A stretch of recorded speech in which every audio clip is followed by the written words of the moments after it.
Queria colocar alguns pontos aí para a gente fazer algumas reflexões sobre o debate aqui. Estou achando bem interessante. Primeira coisa, e quando a gente escuta bem o Bruno, nós estamos aqui entre o real, o ideal e o real. O Bruno fez uma descrição muito interessante de como é que um plano diretor é constituído. Evidentemente que tem várias formas de construir plano diretor. Eu participei de alguns e tive o privilégio de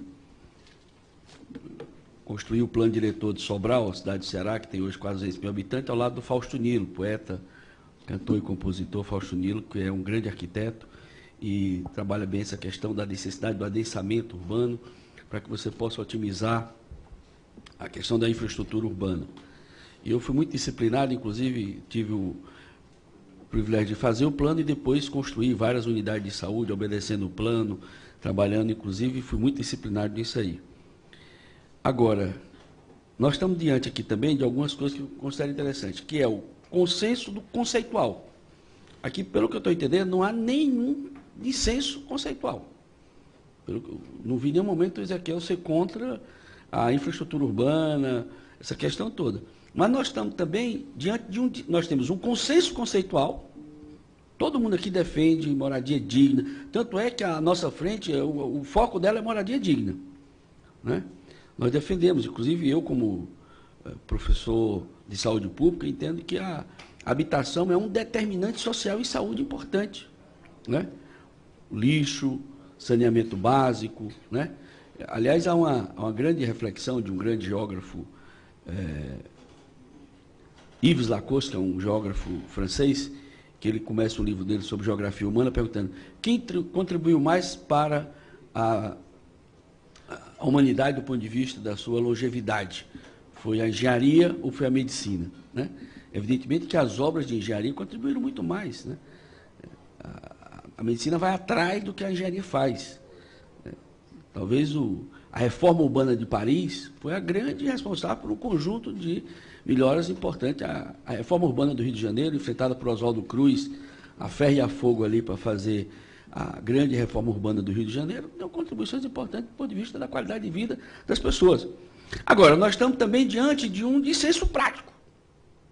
Não dá também para eu chegar aqui e achar que uma portaria, que eu posso entrar na normose, né, na controlose federal, de eu fazer o controle daqui.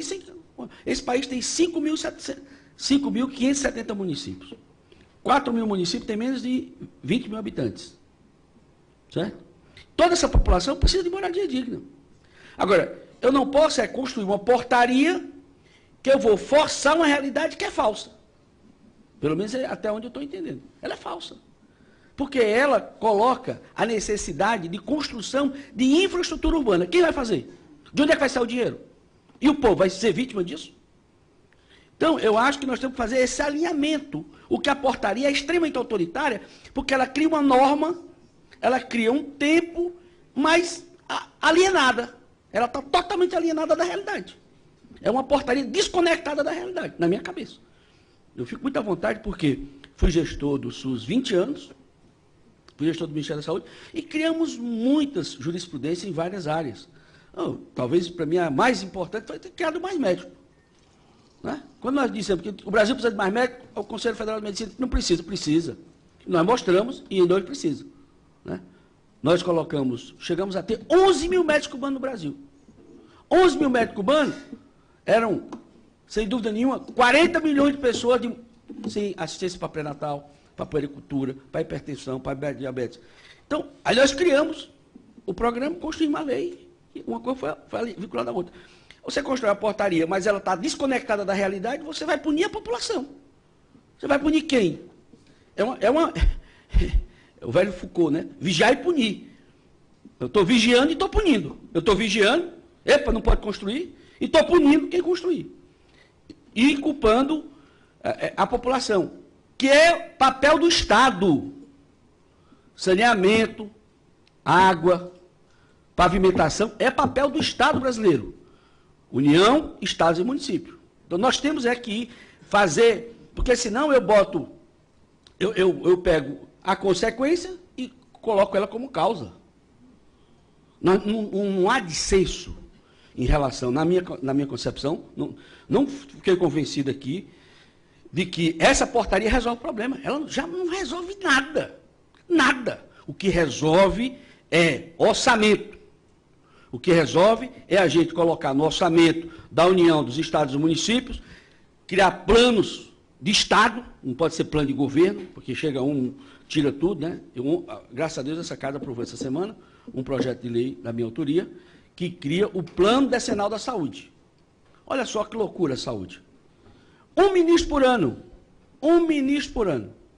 2013 era o Padilha, 2014 o Arthur Quiolo, 2015 o Marcelo Castro, 2017 o Ricardo Barros, 2018 o Gilberto Occo, 2019 o ministro vai ser eleito como novo presidente da República.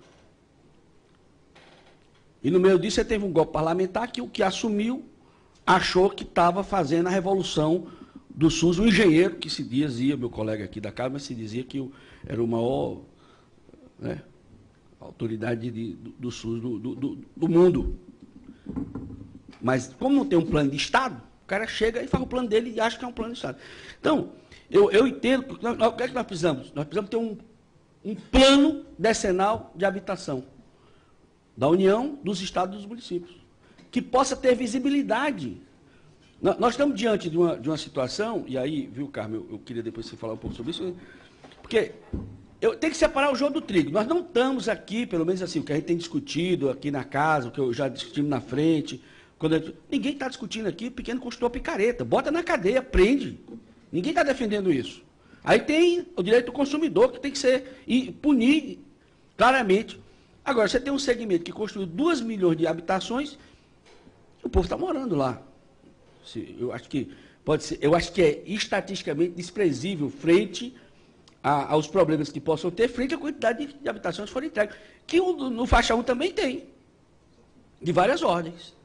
Então, nós estamos diante de algo que tem que ser. Quem for picareta, bota na cadeia, prende, discute. Ninguém discute. Agora, você não pode colocar uma portaria que cria uma norma e não define quem vai resolver o problema. E aí me preocupa muito esse debate, a Confederação Nacional de Municípios, isso é uma coisa que assim, nós precisamos discutir o papel da Confederação aqui em várias políticas públicas. Porque, na realidade, nós criamos no Brasil, com a Constituição de 88, um monstro de 2 cabeças. A União que arrecada tudo e, do ponto de vista de políticas públicas, não fazem quase nada. Os municípios que têm que fazer tudo e não arrecadam nada. Isso não bate nunca. Nós temos que reverter isso. E nós temos que construir planos decenais em lei. Plano decenal da educação, plano decenal da saúde, plano decenal de habitação, produzido nas casas legislativas, que sejam leis, e que possam ter segmentos, e que chegue vai dialogar com aquele plano que foi discutido. Porque quando você faz um plano, ele nasce com a participação da sociedade. Nós temos uma democracia representativa frágil, temos uma democracia participativa quase insignificante. Né? Onde talvez a gente expresse mais a democracia participativa seja talvez no controle social do SUS e do SUAS, que tem os conselhos, que participam do debate e tal. Então, assim, a minha preocupação é assim, a gente queria sair dessa audiência com uma agenda. Nossa perspectiva é sair com a agenda. Eu estou convencido que só a portaria ser mantida para o dia 31/12/2018 não resolve o problema. E é um problema grave, porque o desinvestimento na área já começou agora. Quem é que vai começar uma construção num lote sem pavimentação definitiva, ele não vai poder financiar a partir de janeiro? E a outra coisa, qual é a solução seguinte? Todo mundo defende a pavimentação definitiva, mas se você também fizer uma pavimentação definitiva, aí o Bruno com certeza vai auditar lá, o cara chega aqui e a prefeitura coloca asfalto no esmo, sem estar nada construído, ele depois vai dizer que a prefeitura enterrou dinheiro. Né? A parte da Transamazônica foi isso. Aliás, parte da crise da Previdência Social hoje é que muito dinheiro da Seguridade Social desse país, na década de 70, foi enterrada, né, no momento que a gente estava vivendo o acúmulo, né, porque o setor previdenciário, principalmente a população jovem que estava entrando, teve acesso ao mercado de trabalho com o milagre econômico na década de 70, 60 e 70, foi enterrada na Transamazônica, certo? Então, assim, eu acho que a minha preocupação é assim, como é que a gente constrói uma agenda que esse segmento, que representa 50% do Minha Casa Minha Vida, não paralise. E, ao mesmo tempo, como é que a gente constrói uma agenda que não prejudica os municípios, porque os municípios também vão se prejudicar, porque vai acumular déficit habitacional e a população, né, vai, e você vai ter um conjunto de problemas sociais que são fruto do déficit habitacional, né? E, ao mesmo tempo, ninguém está defendendo aqui que não tem pavimentação definitiva, tem que ter. Agora, você não pode desconectar a parte de habitação, esse me parece que é o grande problema, da parte de infraestrutura urbana. Elas têm que andar junto. E tem que ter uma política. É preferível, talvez, você ter menos casa e, ao mesmo tempo, a quantidade de casa que você for financiando for junto. Agora, não dá para você colocar a infraestrutura urbana na conta do pequeno construtor, porque a casa vai ficar inviável. Você vai ter que fazer o rateio.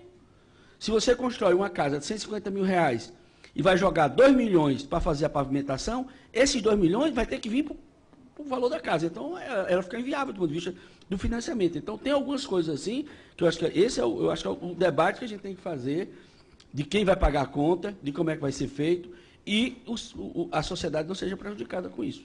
Não há, pelo menos assim, nenhuma discordância de que defendemos moradia digna, defendemos plano de diretor, desenvolvimento urbano, defendemos adensamento, mas a gente tem que entender que o adensamento também sai caro, porque muitas vezes você tem que verticalizar, e a verticalização não é uma coisa fácil de você fazer, principalmente em médias e pequenas cidades desse país, porque também nós temos muito espaço territorial, e aí nós temos que ter... O problema é que para onde você se vira, você não tem projeto, não tem plano, não tem política.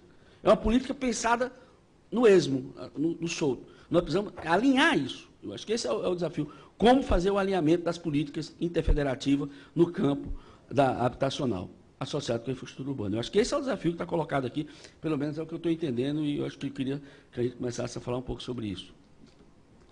Adão.